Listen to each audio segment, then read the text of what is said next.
भाजपा शासित उत्तर प्रदेश में दुनिया ने बात बात पर बुलडोजर एक्शन होते देखा है। आरोपियों के घरों को गिरते देखा है और दोषियों की संपत्तियों को जब्त होते भी देखा है। लेकिन इनमें से ज्यादातर कार्रवाई मुस्लिम समाज के लोगों पर ही देखने को मिली है। लोग कहते हैं कि सजातीय या गैर मुस्लिम मामलों में सत्ताधीश की आंखें खुद ही बंद हो जाती हैं। हाल के मामले को देखें तो राज्य में 2000 करोड़ का कफ सिरप कांड, जिसे अब 5000 करोड़ का बताया जा रहा है, इसके होने के बावजूद ना तो अभी तक सरकार की नींद खुली है और ना ही पुलिस प्रशासन अभी तक किसी नतीजे तक पहुंच पाई है। और बुलडोजर एक्शन तो छोड़िए, अभी तक प्रशासन सारे आरोपियों को पकड़ तक नहीं पाई है। अब जरा सोचिए कि अगर यही आरोपी मुस्लिम समाज के होते तो क्या होता? क्या उन्हें भी इतने दिनों तक बख्शा जाता? क्या उन्हें भी इतनी राहत मिलती? अब तक बाबा का बुलडोजर उन पर चल चुका होता। इस पूरे कांड में बाहुबली नेता धनंजय सिंह का नाम भी सामने आया है, लेकिन ना तो अभी तक भाजपा के नेताओं की ओर से इतने बड़े कांड पर कोई ट्वीट किया गया है और ना ही अभी तक इन नेताओं के मुंह से कोई बयान सामने आया है। यहां तक कि ठाकुरवाद से ग्रस्त यूपी प्रशासन ने भी अभी तक इस बाहुबली पर कोई एक्शन नहीं लिया है। नमस्कार, मैं हूं गोरखनाथ और आज की इस वीडियो में मैं आपको कफ सिरप मामले से जुड़ी सारी बातें बताऊंगा और यह भी हम जानेंगे कि अभी तक इस मामले में सरकार की तरफ से क्या क्या एक्शन हुआ है। दोस्तों, दरअसल उत्तर प्रदेश में सामने आए 5000 करोड़ रुपए के कफ सिरप मामले में प्रशासन की सुस्ती ने लोगों को चौंका दिया है। पिछले दिनों यूपी एसटीएफ ने कोडीन युक्त नशीले कफ सिरप फेसिडील की तस्करी के एक विशाल सिंडिकेट का पर्दाफाश किया। पुलिस की जांच में कई नाम सामने आए, जिसमें आलोक सिंह, शुभम जायसवाल, अमित सिंह टाटा का नाम प्रमुख है। प्रशासन ने जौनपुर निवासी अमित सिंह टाटा को लखनऊ के गोमती नगर से गिरफ्तार किया और उसकी गाड़ी को भी जब्त कर लिया। इस तिकड़ी को इस पूरे सिंडिकेट का मास्टरमाइंड माना जा रहा है। पुलिस की जांच में यह चीजें सामने आई कि झारखंड, पश्चिम बंगाल से लेकर यूपी और बांग्लादेश तक यह नेटवर्क पूरी तरह फैला हुआ है और आरोपियों की कई सफेद पोशों और बाहुबलियों के साथ नजदीकियां भी सामने आ रही हैं। जदयू नेता और पूर्व सांसद बाहुबली धनंजय सिंह के साथ आरोपियों की कई तस्वीरें वायरल हो रही हैं, लेकिन अभी तक प्रशासन हाथ पर हाथ धरे बैठा हुआ है।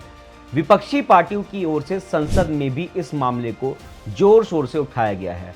अखिलेश यादव समेत सपा के सांसद धर्मेंद्र यादव और राजीव राय संसद में और बाहर भी इस मुद्दे पर सरकार को लगातार घेर रहे हैं।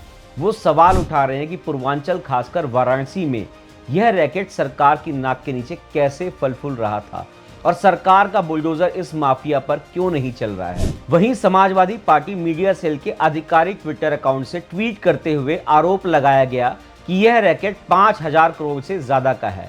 पार्टी की ओर से कहा गया कि मुख्यमंत्री महोदय के कई खासम खास अफसर और साथी सहयोगी भी इस कफ सिरप कांड में सीधे रूप से संलिप्त हैं।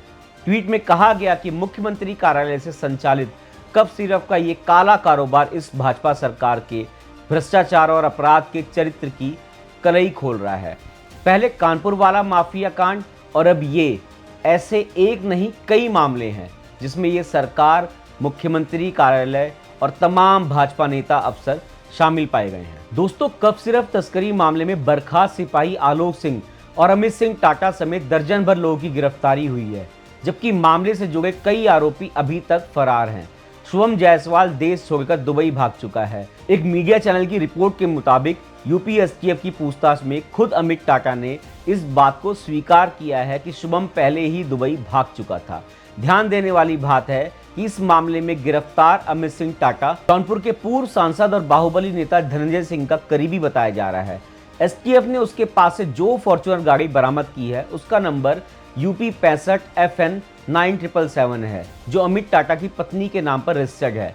अक्सर यह गाड़ी धनंजय सिंह के काफिले में नजर आती रही है। वहीं धनंजय सिंह कई मौकों पर खुद अमित टाटा को अपना करीबी बताया और एक प्रचार में उसे अपना छोटा भाई तक बता दिया था। ऐसे में पिछले दिनों जब कफ सिरप तस्करी से जुड़े आरोपियों की तस्वीरें बाहुबली धनंजय सिंह के साथ वायरल हुई तो बवाल मच गया। सोशल मीडिया पर सामने आए इन वीडियो में अमित टाटा धनंजय सिंह के आसपास दिखाई दे रहा है। वहीं कुछ वीडियो में इस मामले का मास्टरमाइंड शुभम जायसवाल भी धनंजय सिंह के साथ है। इन तस्वीरों और वीडियोस के वायरल होने के बाद सोशल मीडिया पर इसकी चर्चा होने लगी और धनंजय सिंह के साथ इनके साठगांठ की खबरें तेज हो गई। लेकिन भाजपा के नेताओं के मुंह से आवाज तक नहीं निकली, जिसके बाद धनंजय सिंह ने सोशल मीडिया पर एक पोस्ट शेयर करते हुए इससे अपना पल्ला झाड़ लिया। साथ ही उन्होंने योगी सरकार से मांग की कि इस पूरे मामले की जांच सीबीआई से कराई जाए।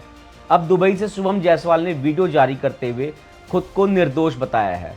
शुक्रवार को सोशल मीडिया पर शुभम जायसवाल ने एक वीडियो जारी करते हुए कप सिरफ मामले में खुद को फंसाए जाने की बात कही और विपक्ष के नेताओं द्वारा फैलाए जा रहे भ्रम को बंद करने की अपील की। दोस्तों, कप सिरफ मामले में शुभम जायसवाल और उससे जुड़े लोगों पर ईडी की जांच तेज होते ही अब वह दुबई से भारत आने के लिए बेकरार है।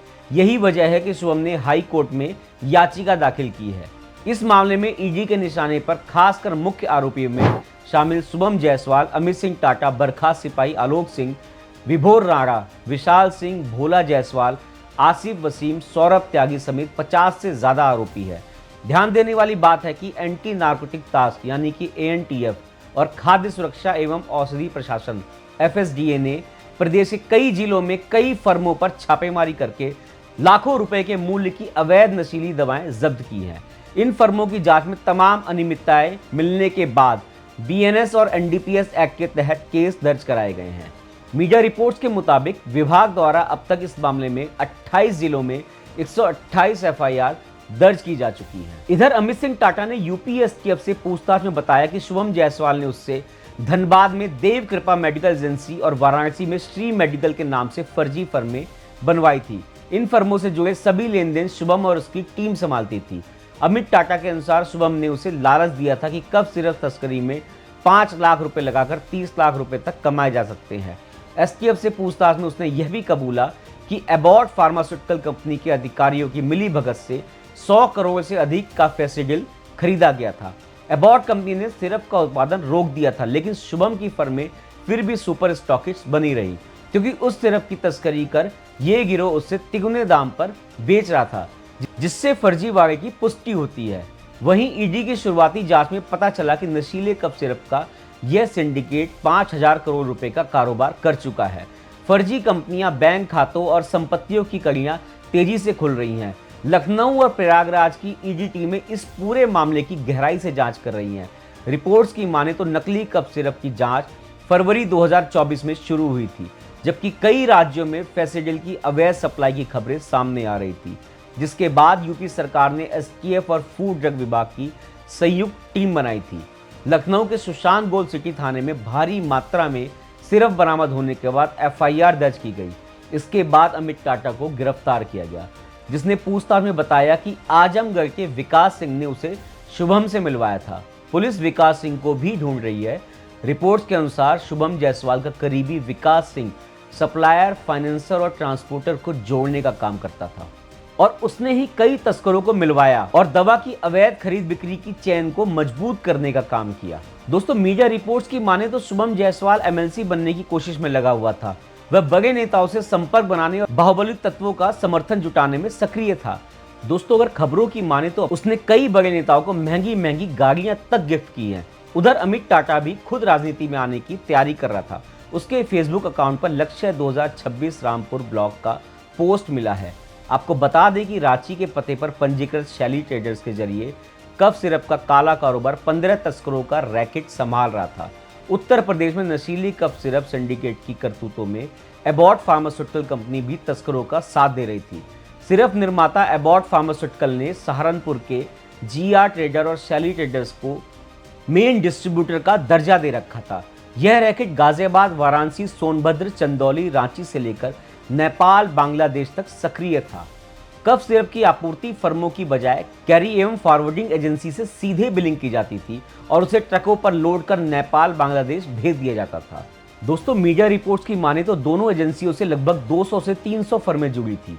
यूपी में कोडीन युक्त कफ सिरप की खपत काफी कम होने के कारण एजेंसी से सीधे हर जिले में 3 से 4 फर्मों के नाम थोक आपूर्ति दिखाते हुए बिल निकाले गए। ऐसी कई फर्मों के नाम भी बिल जारी किए गए जिनका लाइसेंस पहले ही निरस्त किया जा चुका था, लेकिन उनका लाइसेंस नंबर एजेंसी के पास पड़ा हुआ था। फूड सेफ्टी विभाग के अनुसार शुभम जायसवाल ने वाराणसी और धनबाद में आलोक और अमित टाटा को स्टॉकिस्ट बनाया था और शैली ट्रेडर्स और विभोर राणा सुपर स्टॉकिस्ट थे। शुभम जायसवाल ने अपनी फर्मों से अपने ही लोगों को सिर्फ बेचा। जांच में स्पष्ट हुआ कि शैली ट्रेडर्स ने वाराणसी, जौनपुर, गाजीपुर, चंदौली, प्रयागराज, सुल्तानपुर समेत कई जिलों के 93 मेडिकल स्टोर्स को कोडिन युक्त सिर्फ भेजा था। पिछले महीने हुई इस जांच में पूरे अवैध नेटवर्क की कड़ियां खुली। शैली ट्रेडर्स ने 2023 से 2025 के बीच 93 मेडिकल स्टोर्स को भेजा दिखाया गया। ड्रग कंट्रोलर शशि मोहन के अनुसार इसमें लगभग सभी फर्मों पर एफआईआर दर्ज की जा चुकी हैं और कई अन्यों पर जांच जारी है। दोस्तों, आपको बता दें, कुछ समय पहले एक वीडियो वायरल हुआ था जिसमें अमित सिंह टाटा की मौजूदगी में शुभम जायसवाल एक आदमी को मारता पीटता नजर आया था। ऐसे में एक बात तो साफ है कि अपराध की दुनिया से इनका वास्ता कोई नया नहीं है। अमित टाटा के खिलाफ पहला मामला साल 2009 में दर्ज हुआ था। इसके बाद जानलेवा हमला, धमकी, अवैध वसूली, अवैध शस्त्र रखने और गैर इरादतन हत्या जैसे कई मामलों में वह आरोपित रहा। जांच में सामने आया कि शुभम जायसवाल ने अमित टाटा और बर्खास्त सिपाही आलोक सिंह के साथ मिलकर तस्करी के लिए फर्जी फर्मों का नेटवर्क तैयार किया था। अब ईडी इन आरोपियों की महंगी गाड़ियां और संपत्तियों की जांच कर रही है। साथ ही बाहुबलियों से इनके कनेक्शन की जांच भी की जा रही है। दोस्तों, सबसे बड़ी बात, सुल्तानपुर रोड पर स्थित बर्खास्त सिपाही आलोक सिंह का 10,000 वर्ग फीट वाला 20 करोड़ रुपए की कीमत का मकान भी जांच के दायरे में है, जो धनंजय सिंह के घर के सामने ही बना है। आजाद अधिकार सेना के राष्ट्रीय अध्यक्ष और रिटायर्ड आईपीएस अधिकारी अमिताभ ठाकुर के मुताबिक इस तस्करी में बिहार सरकार के मंत्री का भी नाम शामिल है, जिन्हें महीने का 15 लाख रुपए जाता था। साथ ही उन्होंने डीजीपी को लेटर लिखते हुए इस मामले में धनंजय सिंह की संलिप्तता की जांच की मांग की है। इस मामले में एसआईटी 18 अन्य लोगों पर भी प्राथमिकता दर्ज की है और पिछले 3 दिनों में 30 से ज्यादा बैंक खाते फ्रीज किए गए हैं। कोलकाता से गिरफ्तार शुभम जायसवाल के पिता भोला प्रसाद जायसवाल को कोर्ट ने 14 दिन की रिमांड पर भेजा है। पूछताछ में भोला जायसवाल ने बताया कि वाराणसी के चार्टर्ड अकाउंटेंट विष्णु अग्रवाल इस धंधे का वित्तीय कड़ी था और शुभम का पूरा हिसाब वही देखता था। पुलिस अब उसकी तलाश में भी है। भोला ने शैली ट्रेडर से जुड़े कई दस्तावेजों पर हस्ताक्षर करने की बात भी स्वीकार की है, लेकिन खुद को निर्दोष बताते हुए जिम्मेदारी शुभम और सीए पर डालने की कोशिश की। जांच में यह भी सामने आया कि बरेली स्थित एक्सट्रीम हेल्थ सॉल्यूशन और अन्य स्टॉकिस्टों ने भी कोडिन युक्त सिरप की अवैध खरीद बिक्री के लिए करोड़ों रुपए कमाए। दोस्तों, रिपोर्ट्स की माने तो प्रशासन ने गोरखपुर और महाराजगंज के 25 धंधेबाजों की सूची तैयार कर ली है और अब इनके खिलाफ दर्जनों एफआईआर की तैयारी है। गाजियाबाद के इंदिरापुरम स्थित आरएस फार्मा के मालिक सौरभ त्यागी पर भी सिरप तस्करी के आरोप है। उसकी फर्म के 4 बैंक खातों से 12 करोड़ 55 लाख रुपए सिरप के खरीद में उपयोग किए गए हैं। आजमगढ़ में जेठारी निवासी विपेंद्र सिंह ने थोक दवाइयों की बिक्री का लाइसेंस लेने के बाद सिर्फ कोडिन युक्त कप सिरप की खरीद की बिक्री ही की। पुलिस विपेंद्र की तलाश भी कर रही है। राज्य में ड्रग तस्करी के खिलाफ चल रहे अभियान में पुलिस ने कुख्यात ड्रग माफिया भोला जायसवाल को भी गिरफ्तार किया है। पुलिस की तलाशी में भोला जायसवाल के पास एक ऐसी डायरी मिली है जिसने सभी के होश उड़ा दिए। रिपोर्ट्स की माने तो इस डायरी में दिवाली पर बांटे गए महंगे गिफ्ट्स की सूची दर्ज है, जिसमें नेताओं, पुलिस अधिकारी और पत्रकारों का नाम भी शामिल है। शुरुआती जांच में अधिकारी इसे संरक्षण के बदले दी गई कथित रिश्वत का अहम सबूत मान रहे हैं। इस काले कारोबार से मुख्य आरोपी शुभम जायसवाल ने कितनी संपत्ति बनाई है, इसे लेकर भी चर्चा तेज हो गई है। कुछ मीडिया रिपोर्ट्स की माने तो इसे 100 से 200 करोड़ तक का बताया जा रहे हैं, तो कई अन्य मीडिया रिपोर्ट्स और समाजवादी पार्टी इसे 5,000 करोड़ तक का आंक रही है। ऐसे में शुभम ने तस्करी करके कितने करोड़ की संपत्ति बनाई है, यह संपत्ति कहां कहां है, अब जल्द ही यह हर किसी के सामने होगा। ईडी इस पूरे मामले की काफी गहनता से जांच कर रही है। साथ ही ईडी पीएमएलए के तहत मामला दर्ज कर अपनी जांच के दायरे को यूपी से बढ़ाकर मध्य प्रदेश, हिमाचल प्रदेश, उत्तराखंड, हरियाणा और झारखंड तक फैला दिया है। इसके लिए ईडी ने खाद्य सुरक्षा एवं औषधि प्रशासन से अब तक हुई कार्रवाई का पूरा ब्यौरा भी मांगा है। तो ये रहा पूरा मामला, जिसमें हर दिन नए नए खुलासे हो रहे हैं। मुख्य आरोपियों के तार स्पष्ट हो चुके हैं, लेकिन आरोपियों पर बड़ी कार्रवाई अभी तक देखने को नहीं मिल रही है। लोग कह रहे हैं बात बात पर बुलडोजर एक्शन करने वाले सीएम योगी इस मामले में आखिर चुप क्यों हैं? आखिर इस मामले में बुलडोजर मॉडल कहां गायब हो गया, जिस मॉडल को सरकार अपनी जीरो टॉलरेंस नीति का प्रतीक बताती रही है? वह मॉडल धाराशाही नजर आ रहा है। लोग कह रहे हैं कि जब आरोपी मुस्लिम होते तब कानून और व्यवस्था अचानक बेहद तत्काल, बेहद शक्तिशाली और बेहद दृश्यमान हो जाता है। बुलडोजर अगले ही दिन पहुंच जाता है और बिना देर किए कार्रवाई शुरू हो जाती है। लेकिन अब जब आरोपी राजनीतिक रूप से प्रभावशाली बताए जा रहे हैं, ठाकुर नेता धनंजय सिंह से उनका कनेक्शन दिख रहा है, तो प्रशासन चैन की नींद क्यों सो रहा है? जनता पूछ रही है, अगर यही आरोपी मुस्लिम होते तो क्या कार्रवाई इतनी धीमी होती? क्या उन्हें भी ऐसे ही समय और राहत मिलती? क्या बुलडोजर भी इस तरह एक कोने में खड़ा रहता? आपको क्या लगता है? हमें कमेंट सेक्शन में ज़रूर बताएं। साथ ही वीडियो को लाइक करें और हाँ, शेयर करना और चैनल को सब्सक्राइब करना नहीं भूलिएगा। धन्यवाद।